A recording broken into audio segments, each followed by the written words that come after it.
الحمد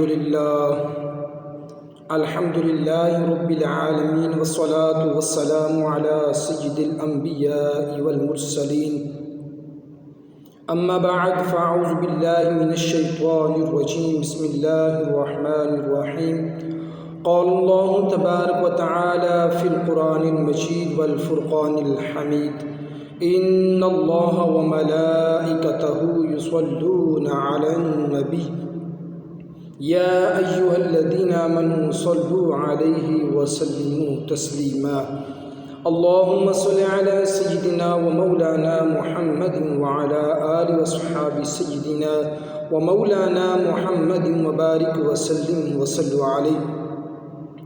برادران اسلام، شعبان المعظم یہ وہ قابل قدر مہینہ ہے جسے نبی کریم صلی اللہ تعالی علیہ وآلہ وسلم نے اپنا مہینہ قرار دیا ہے۔ یہ اتنا قابل احترام مہینہ ہے کہ رجب المرجم کا چاند نظر آتا تو حضور نبی کریم صلی اللہ تعالی علیہ وآلہ وسلم یہ دعا فرمایا کرتے تھے، الہی رجب اور شعبان میں ہمیں برکت دے اور ہم کو خیریت کے ساتھ رمضان تک پہنچا دے۔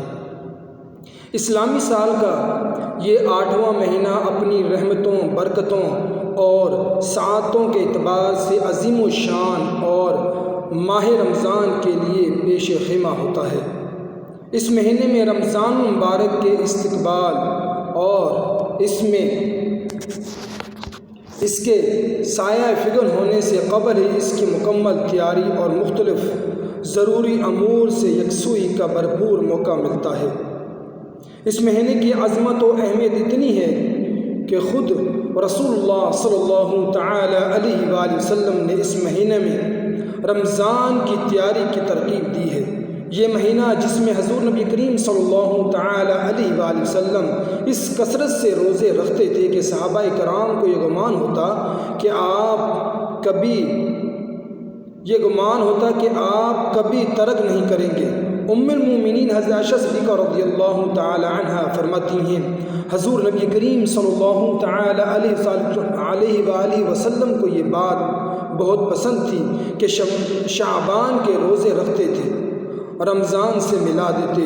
اور حضرت ام سلمہ رضی اللہ تعالی عنہا فرماتی ہیں، میں نے حضور نبی کریم صلی اللہ تعالی علیہ وآلہ وسلم کو شعبان اور رمضان کے سوا متواتر مہینے روزے رکھتے ہوئے کبھی نہیں دیکھا۔ شعبان کے ان روزوں کو رمضان کے روزوں سے وہی نسبت حاصل ہے جو فرض نمازوں سے پہلے پڑھے جانے والے نوافل کو فرضوں سے حاصل ہوتی ہے۔ شعبان کی دوسری فضیلت شب برات کی وجہ سے ہے۔ برات کے معنی بری ہونے کے ہیں۔ اس رات کو چونکہ گناہ گاروں کی بخشش اور مجرموں کی برات ہوتی ہے، اس لیے اسے شب برات کہتے ہیں۔ حضرت عائشہ صدیقہ رضی اللہ تعالیٰ عنہ فرماتی ہیں کہ نبی کریم صلی اللہ تعالی علیہ وآلہ وسلم نے ارشاد فرمایا، اللہ تعالیٰ نصف شعبان کی رات آسمان دنیا پر نزول فرماتے ہیں، قلب کی بکریوں کے بالوں سے زیادہ افراد کو بخش دیتے ہیں۔ اللہ تعالیٰ سے دعا ہے کہ ہمیں بھی اس بابرکت مہینے اور نصف شعبان یعنی 15 شعبان کو ہمارے گناہوں کو بھی معاف فرمائے، ہمارے تمام گناہوں کو معاف فرما کر ہماری بھی بخشش فرمائے، آمین بجاہ النبی الامین صلی اللہ تعالی علیہ وآلہ وسلم۔